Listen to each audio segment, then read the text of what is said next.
Հայաստանի պետական պարտքը, որն այսօր կազմում է շուրջ 14 միլիարդ դոլար, ինքնին ոչ թե վտանգ է, այլ գործիք։ Հարցը նրանում է, թե ինչի վրա ենք այն ծախսում։ Անվտանգությունն սկսվում է ռազմավարական մտածողությունից, պլանավորումից, բոլոր ասպարեզներում։ Երբ յուրաքանչյուր դրամ ուղղվում է ոչ թե կրակ մարելուն, այլ երկարաժամկետ արդյունք ստեղծելուն։ Ժամանակակից աշխարհում լավագույն ներդրումները շատ պարզ են՝ կրթություն, առողջապահություն, ենթակառուցվածքներ, էներգետիկա, տեխնոլոգիաներ։ Երբ պարտքով կառուցում ես կրթական համակարգ, որը տալիս է բարձր պատրաստվածությամբ մասնագետներ, այդ պարտքն իրեն հետ է բերում, արդարացնում է բազմապատիկ անգամներով։ Երբ ներդրում ես առողջապահության մեջ, ստանում ես ավելի երկարապրող, առողջ, ավելի արդյունավետ աշխատող քաղաքացիներ։ Երբ պետական պարտքն ուղղվում է ճանապարհների, ջրային, էներգետիկ եւ թվային ենթակառուցվածքների զարգացմանը, ներդրումները հասնում են գյուղեր եւ մարզային քաղաքներ, բիզնեսը հասնում է շուկաներ, գյուղացին հասնում է գնորդին,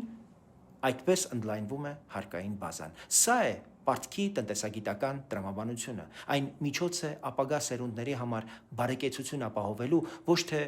բեռ դառնալու համար։ Իսկ երբ պարտքով ֆինանսավորում ես կարճաժամկետ որոշումներ, նախընտրական հաճոյախոսություններ կամ